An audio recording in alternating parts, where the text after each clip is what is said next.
GIT की smart class में आप सभी का स्वागत है। और एमएस एक्सेल की इस क्लास में आज हम लोग सीखने वाले हैं इम्प्लाई सैलरी के बारे में।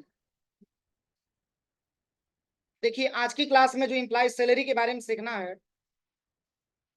जैसे कि यहाँ पे एक मैंने डेटाबेस बनाया है। सीरियल नंबर है, इम्प्लाई का नाम है, जेंडर है, एज है और सैलरी। और यहाँ पे बोनस भी मैंने टाइप किया है, टोटल सैलरी भी मैंने टाइप किया हुआ है। तो जैसे कि बहुत सारी कंपनियों का ये रूल होता है कि हमारी कंपनी में वही एम्प्लॉय काम कर पाएगा जिसका मिनिमम एज 20 होगा। या मतलब कि मान के चलिए कि अगर मैक्सिमम की बात करें तो मैक्सिमम में मान के चलिए कि 45 हो गया, 50 हो गया, इसी के करीब में एम्प्लॉइयों को वो अपना भर्ती करता है। तो क्या एम्प्लॉइयों की जो संख्या होती है उसके हिसाब से सैलरी अगर हम देखें तो सारे एम्प्लॉइयों का सैलरी इक्वल होता है? सारे एम्प्लॉइयों का सैलरी क्या होता है? अलग अलग होता है। मान के चलिए कि कंपनी में काम करने वाले अकाउंटेंट हैं तो अकाउंटेंट का सैलरी अलग हो जाएगा। सुपरवाइजर है तो सुपरवाइजर का अलग सैलरी है। सेल्समैन है तो सेल्समैन का अलग सैलरी है। कंपनियों में सैलरी लगभग एक दूसरे से किसी का मैच करता नहीं है, रियल केस में एक दूसरे का मैच करता है। तो इसमें मैंने आपको टाइप किया जैसे कि कंपनी में काम करने वाले मेल की भी संख्या होती है, फीमेल की भी संख्या होती है। तो जैसे कि हर महीने में तो हम नहीं कह सकते हैं, लेकिन आपने ये सुना होगा कि जब फेस्टिवल आता है आपका दिवाली फेस्टिवल, उस फेस्टिवल में सारी एम्प्लॉइयों को बोनस दिया जाता है, पता है ना? तो ये जो बोनस आपको प्रोवाइड करना है, ये बोनस आपको प्रोवाइड करना है जेंडर के हिसाब से। अब बोनस भी जो दिया जाता है मान के चलिए कि परफॉर्मेंस के ऊपर होता है। अगर कंपनी में काम करने वाले मेल और फीमेल दोनों जेंडरों में अगर मान के चलिए कि मेल की काम करने की परफॉर्मेंस फीमेल की बेहतर है, फीमेल की अपेक्षा बेहतर है, तो मेल को ज्यादा बोनस दिया जाता है। या मेल की अपेक्षा फीमेल को काम करने की परफॉर्मेंस बेहतर है तो फीमेल को बोनस दिया जाता है। समझ में आ रहा है ना? तो आज की क्लास में हमको बस यही निकालना है कि अगर हमको मान के चलिए कि सैलरी के साथ साथ अगर हमको बोनस प्रोवाइड करना है तो बोनस का फार्मूला आपका क्या होगा, बोनस हम कैसे ज्ञात करेंगे। इसके लिए आपको बोनस का फार्मूला आपको निकालना है। और प्लस इसी के साथ साथ आपको ये निकालना हो कि मैक्सिमम एज किसका है, मिनिमम एज किसका है, मैक्सिमम सैलरी किसका है या मिनिमम सैलरी किसका है, या कंपनी में काम करने वाले टोटल एम्प्लॉइयों में मेल की संख्या कितनी है, या कंपनी में काम करने वाले टोटल फीमेल की संख्या कितनी है। तो इसके लिए भी हम क्या करेंगे, फार्मूला हम लगाएंगे। तो जैसे कि मान के चलिए यहाँ पे लिखा हुआ है नंबर ऑफ मेल और नंबर ऑफ फीमेल लिखा हुआ है। अभी आपके सामने मात्र 8 डेटा बना है, तो आप ऐसे काउंट करके बता सकते हैं कि सर मेलों की संख्या 5 है या 3 है, फीमेल की संख्या भी 5 है या 3 है, बोल सकते हैं। लेकिन अगर आपका डेटा ज्यादा मात्रा में हो जाएगा तो मेल और फीमेल को आपको काउंट करने में टाइम लगेगा। समझ में आ रहा है ना?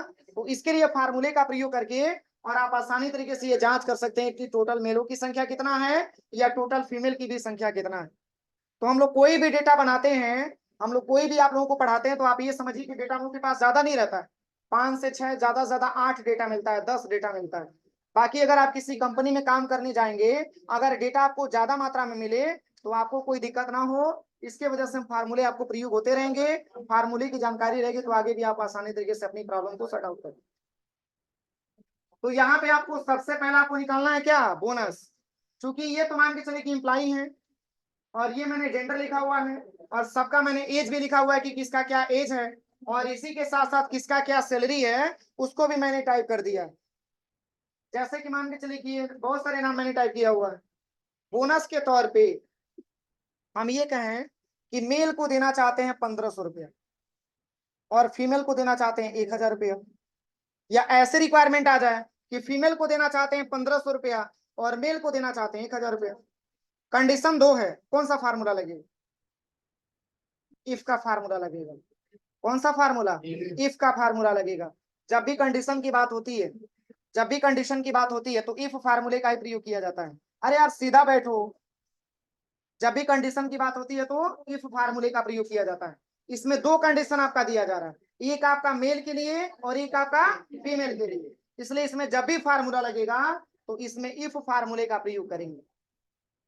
तो देखिए इसमें यदि आपको बोनस निकालना है तो बोनस अभी मैंने बताया किसके आधार पे बोनस प्रोवाइड किया जाएगा, जेंडर के आधार पे।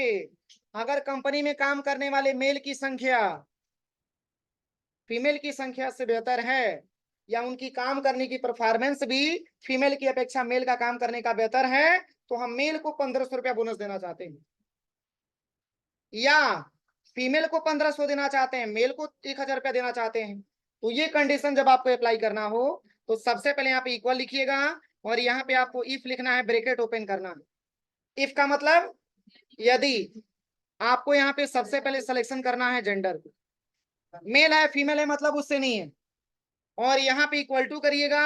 और मैंने इसके पहले भी आपको बताया कि डॉटेड कामा के माध्यम से, यानी कि क्राइटेरिया को हमेशा डॉटेड कामा में रखा जाता है। अब इसमें सबसे पहले मैंने इक्वल किया, इफ लिखा, ब्रैकेट ओपन किया, और यहाँ पे मैंने सिंगल जेंडर को मैंने सिलेक्शन किया, और उसके बाद से मैंने क्या लिखा, इक्वल टू। अब डॉटेड कामा ले लीजिएगा,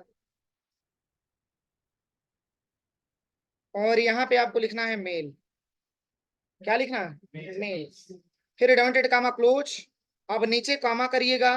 अब मेल को हम बोनस के तौर पे देना चाहते हैं कितना रुपया, 1500 रुपया, और बाकी फीमेल को देना चाहते हैं कितना रुपया। याद करिए, मैंने इसके पहले वाली क्लास में भी आपको मैंने बताया था कि अगर 3 बार क्राइटेरिया देते हैं तो 2 बार इफ का प्रयोग करते हैं, लेकिन इसमें कितने बार क्राइटेरिया दिया जा रहा है, 2 बार। लेकिन इफ का प्रयोग मैंने कितने बार किया है, जितने बार क्राइटेरिया देंगे उससे 1 बार कम हमको इफ का प्रयोग करना होता है। समझ में आ रहा है ना, ये बातें मैंने आपको स्टेटस निकालते समय भी बताया था कि अगर स्टेटस निकालते हैं तो उसमें भी इफ का प्रयोग करते हैं। स्टेटस निकालते समय एक इफ लगाते हैं पास के लिए, एक इफ लगाते हैं एसपी के लिए, और फेल के लिए हम कोई भी इफ का प्रयोग नहीं करते हैं। 3 कंडीशन और इफ मात्र 2 बार लगाते हैं, इसमें 2 कंडीशन, इफ मात्र 1 बार लगाएंगे। अब यहाँ से ब्रैकेट क्लोज करके एंटर करेंगे तो फर्स्ट में क्या रिस्पॉन्स आएगा, सही है। अब इसी को ड्रैग एंड ड्रॉप करेंगे तो ये सब रिजल्ट आपके सामने। कोई दिक्कत किसी को। अब चलिए, अब ऐसी रिक्वायरमेंट आ जाए कि सर हमको मेल को देना है 1000 रुपया और फीमेल को देना है 1500 रुपया, या तो आप जेंडर चेंज करिए या तो आप अमाउंट चेंज करिए। क्या अमाउंट चेंज करेंगे तब चेंजेस नहीं होगा, तब भी चेंजेस हो जाएगा। देखिए यहाँ से तब भी चेंजेस हो जाएगा। या तो आप जेंडर से भी निकाल सकते हैं, और चाहेंगे तो जो है आप अमाउंट से भी निकाल सकते हैं। अब चलिए, अब मान के चलिए कि आपको फीमेल को देना है 1000 रुपया, तो यहीं पे आप लिख दीजिए, ये लिख दीजिए फीमेल हो जाएगा। अब यहाँ पे एंटर करेंगे तो फीमेल को कितना मिलेगा, 1000, और मेल को कितना मिल जाएगा, बस इसी को ड्रैग एंड ड्रॉप कर लीजिए। कोई दिक्कत किसी को। अब बताइए, अब आपको निकालना है टोटल सैलरी। अब टोटल सैलरी के बारे में बात करें तो जिस महीने में बोनस मिलता है वो बोनस वाला भी पैसा हमारा सैलरी में ऐड हो जाता है, और ये इंप्लाई जरूर बताता है कि अब हमारी इस महीने की इनकम टोटल 4000 रुपये हुई है। कैसा इनकम है, तो 1000 रुपये हमको कंपनी की तरफ से बोनस भी मिला हुआ है, तो ये भी पैसा इसमें जुड़ेगा कि नहीं जुड़ेगा। तो यहाँ पे इक्वल करिएगा और यहाँ पे सैलरी ले लीजिएगा, और प्लस का सिंबल लगा करके यहाँ पे बोनस भी लेकर के एंटर कर लीजिएगा, दोनों बैलेंस आपको जोड़ करके बता देगा। बस नॉर्मल है, जोड़ना है आपको यहाँ पे। देखिए मैंने जोड़ने के लिए आपको नहीं बताया था, यहाँ पे सबसे पहले इक्वल करिएगा, और यहाँ पे आपको सैलरी ले लेना है, और प्लस आपको बोनस ले लेना है। अब जैसे ही दोनों जोड़ करके एंटर करेंगे तो ये आपका 4000 रुपया आ जाएगा। अब इसी को ड्रैग एंड ड्रॉप करेंगे तो पूरा रिजल्ट आ जाएगा। कोई दिक्कत। अब चलिए, अब आप इसमें आपको पता करना हो कि इस पूरे कंपनी में काम करने वाले मैक्सिमम एज वाला किसका है, मैक्सिमम एज कितना है, मैक्सिमम एज कितना है, मैक्सिमम एज लिखिए। यहाँ पे सबसे पहले इक्वल करना है, और यहाँ पे आपको टाइप करना है मैक्स, ब्रैकेट ओपन करना है। अब चूंकि बात हो रही है किसकी, एज की बात हो रही है, तो पूरे एज को हम क्या करेंगे, सेलेक्ट करेंगे, और जैसे ही ब्रैकेट क्लोज करके एंटर करेंगे तो मैक्सिमम एज यहाँ पे निकाल करके बता देंगे। अब यहाँ पे ऐसे ही मिनिमम का निकालना है, सबसे पहले इक्वल करिएगा, और यहाँ पे आपको टाइप करना है मीन, ब्रैकेट ओपन करिएगा। अब इसमें भी पूरे एज को हम एक साथ सिलेक्शन करेंगे। अब मिनिमम एज कितना है, सही है। अब चलिए, अब आपको निकालना है मैक्सिमम सैलरी, और अब आपको निकालना है मिनिमम सैलरी। तो मैक्सिमम सैलरी और मिनिमम सैलरी की बात हो तो हमेशा टोटल सैलरी को ही सिलेक्शन करेंगे। क्यों, क्योंकि ये बोनस वाला पैसा भी इसमें आपका जुड़ा हुआ। तो अगर आपसे ये पूछा जाए कि बताइए यहाँ पे सारी इंप्लाइयों में मैक्सिमम सैलरी कितना है, सारी इंप्लाइयों में मैक्सिमम सैलरी किस इंप्लाई का है, इंप्लाई का नाम और सैलरी रिया का है। सैलरी कितना है, 10,000 रुपया सैलरी। अब चलिए, अब यहाँ पे आपको निकालना है मिनिमम सैलरी। मिनिमम का मतलब होता है कि कम से कम सैलरी किसका है, तो सेम कंडीशन सबसे पहले इक्वल करिएगा और यहाँ पे आपको टाइप करना है मीन ब्रैकेट ओपन करिएगा। अब इसमें ऑल सैलरी को हम टोटल सैलरी को सिलेक्शन करेंगे। अब बताइए सबसे कम सैलरी किसका मिला हुआ है? यहाँ देखिए सबसे पहले आपका निकल करके आ जाएगा 3000। अब आपको निकालना है नंबर ऑफ मेल। इस कंपनी में काम करने वाले टोटल मेलों की संख्या कितना है? कितना मेल इसमें दिख रहा है? तो ये फार्मूले से आपको निकालना है। और कौन सा फार्मूला लगेगा बताइए? काउंट इफ का फार्मूला लगेगा, क्योंकि काउंट का मतलब गिनेगा और इफ का मतलब गिनेगा, लेकिन काउंटिंग करेगा किसके आधार पे? कंडीशन के आधार पे। इस पूरे जेंडरों में से केवल वही जेंडर छांटे जो केवल मेल हो। तो इसके लिए सबसे पहले इक्वल करिएगा और यहाँ पे आपको टाइप करना है काउंट इफ और ब्रैकेट ओपन करिएगा। अब यहाँ से पूरे जेंडरों को हम एक साथ क्या करेंगे? सेलेक्ट करेंगे और नीचे कॉमा करिएगा। अब इसमें से छांटना क्या है?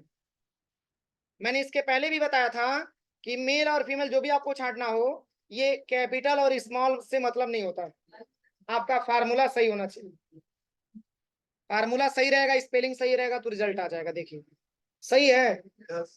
अब यहाँ पे फीमेल का भी निकालना है। सबसे पहले इक्वल करिए और यहाँ पे आपको टाइप करना है काउंट इफ और ब्रैकेट ओपन करिएगा। इसमें सेम कंडीशन, पूरे जेंडरों को सिलेक्शन करेंगे और नीचे कॉमा करेंगे। डॉटेड कॉमा में क्या लेना है? फीमेल आपको ले लेना है बस यहाँ पे। अब जैसे ही ब्रैकेट क्लोज करके आप एंटर करेंगे तो ये रिस्पॉन्स आ जाएगा फीमेल। कोई दिक्कत किसी को? बस यही आज की क्लास में जानना था। चलिए फार्मूला लिख लीजिए।